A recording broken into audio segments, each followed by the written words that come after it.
Hey guys, it's Bill from Linden, Tennessee.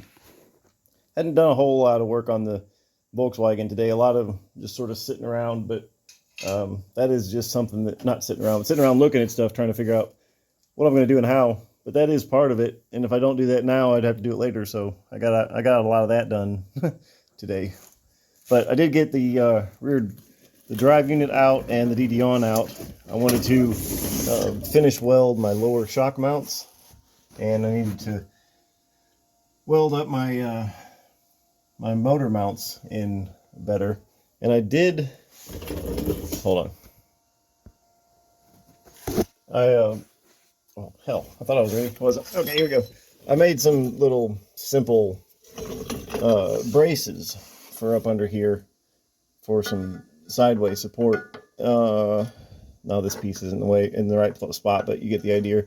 Now the question becomes, is that enough? Does it look silly? Where do I put it? Do I put it like that? Do I put it like that? Do I put it over here? I want to have it in the middle of that.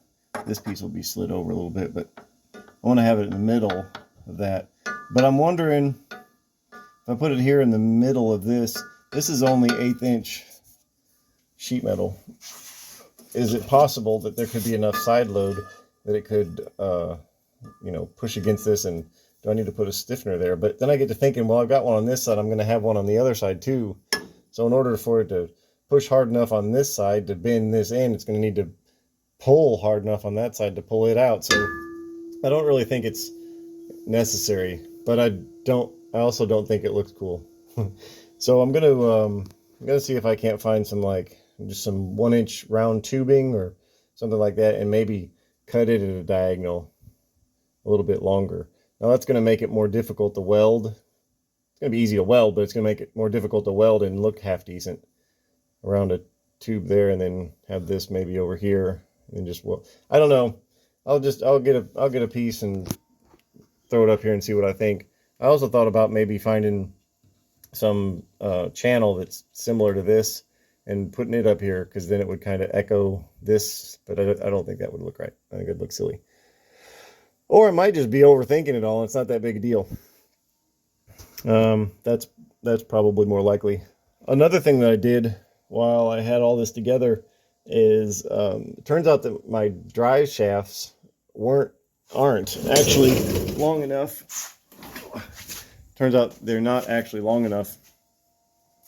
They are, in fact, about 3/16 of an inch too short. And I noticed that because I was under there kind of checking it out, and I grabbed this shaft and sort of tried to move it back and forth, and didn't feel any play. So I came out to the outer CV bolt on the outside, and it was locked. It was really, really tight. I couldn't turn it, and I'd only tightened it by hand, so I knew immediately there was something wrong. So I had to get a pair of pliers and loosened it up. And once I had this loose, then I could move this back and forth. And when I pushed it all the way in, this nut would go against the outer hub, and when I pushed it all the way back, it would stop in here.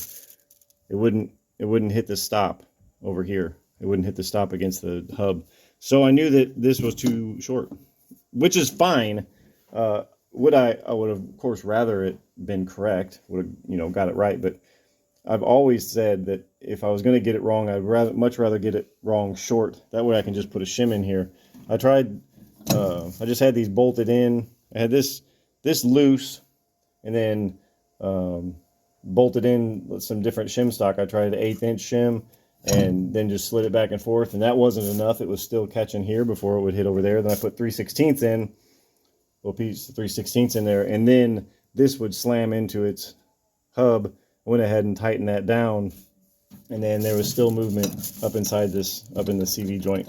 So that told me that that is the correct thing. So I'll just make some big, basically there's gonna be some big washers with 6 bolts in it. So it's gonna have a big hole in the middle and 6 holes on the outside, just a big washer, just a shim. It doesn't need to be hugely precise in flatness or roundness or anything. It just needs to be roughly 3/16, and a piece of sheet metal will do that just fine.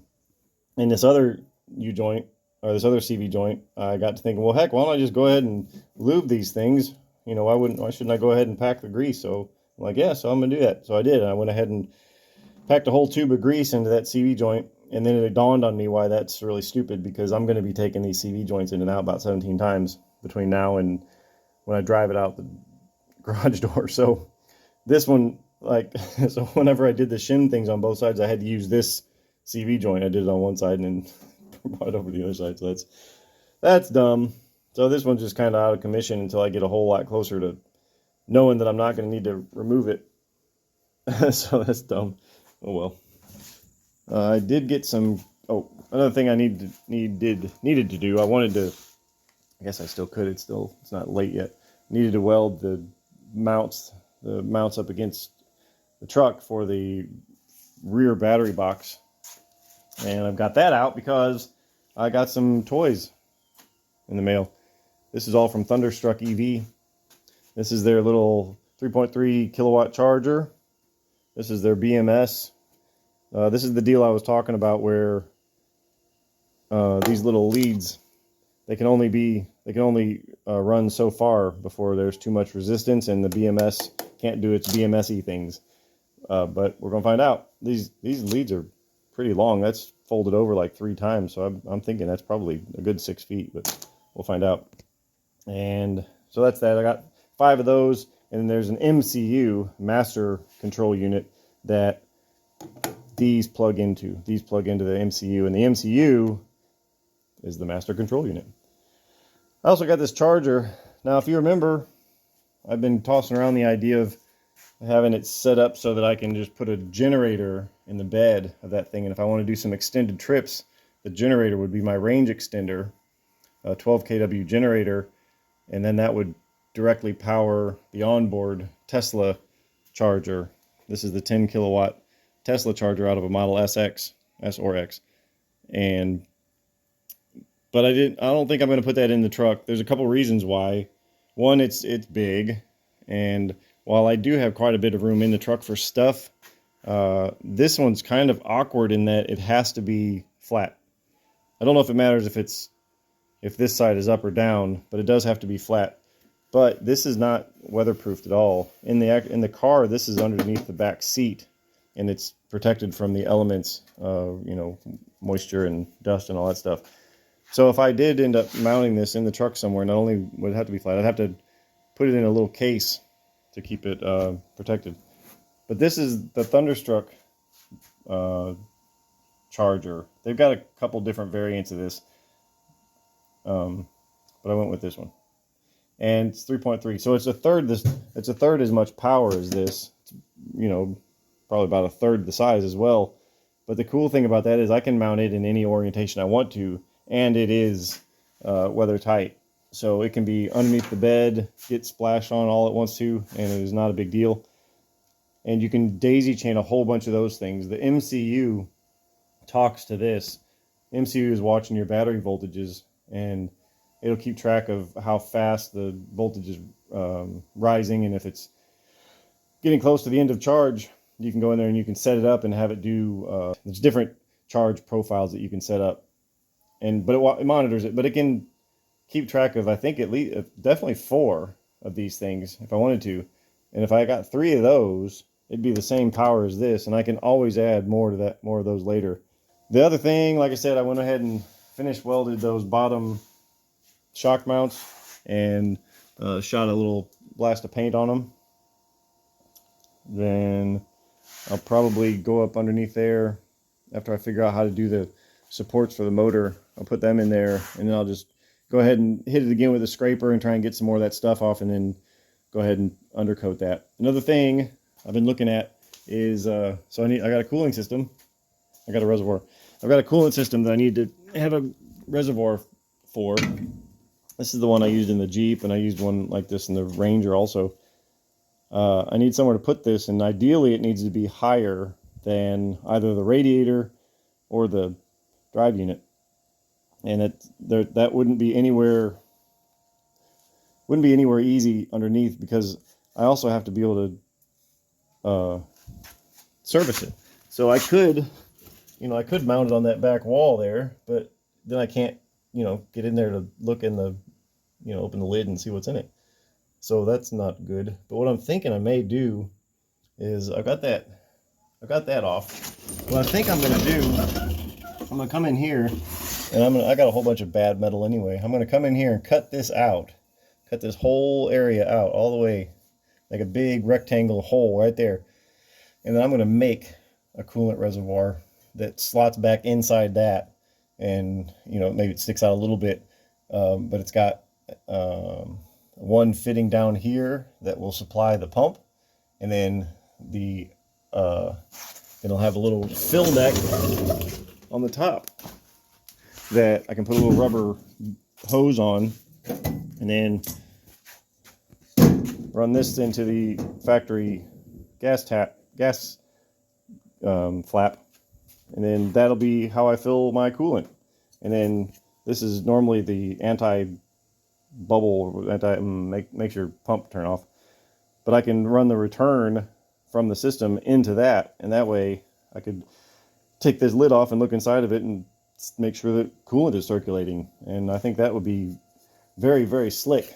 Because the other idea I had, actually my wife came up with this, and I kind of thought it was not a terrible idea, I could have mounted it back here somewhere and then made an entire panel that just seals that off. Maybe find someone who can bead roll stuff, but it just covers that off entirely. And then I could have that there. I could have the charge port on the other side near the driver's door.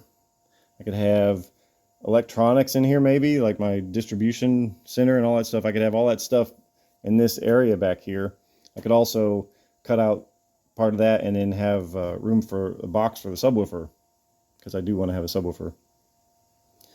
So I don't know. I don't really like the idea of blocking this whole thing off, because it's actually a fairly decent sized bed, especially for the size of the truck. But doing this gets away, takes 4 or 5 inches away from the depth of the bed. So I don't know. I don't think I'm going to do that with the reservoir. I think I'm going to do like what I said here. At least I'm going to try it. And if that doesn't work, I needed to replace that metal anyway. I'll just put a new piece in there. And then as for where the charging port goes, I've had my little smart car. The charge port is on the passenger side rear, and that's really stupid because it's okay for that because you can't actually drive with it plugged in, but in previous builds I've done, you can drive it with it, and if you can't see the plug, then you can drive without it, with unplugging it, and it just pulls the cable out of the wall. So I thought I could be able to put one right here. I thought that might be kind of a cool place for it. Yeah, because there's nothing. Normally this is where the bumper goes. I'm not going to have a front bumper, but I could put like a little door here perhaps. And ideally I'm going to have all these blocked off. I want to try and figure out a way to put that condenser, the air conditioner condenser, underneath. Maybe we're up against the back wall of the bed or something. I don't know. I'd like to get it not up here, because I would like to cover all this in, because that makes for better aerodynamics. I don't know. Just a whole bunch of thinking right now. Like I said, that's what I did today. I just sat around and looked at stuff and thought about it. So, all right, now this is a long video of nothing. So, as always, thank you for watching, and we'll see you next time.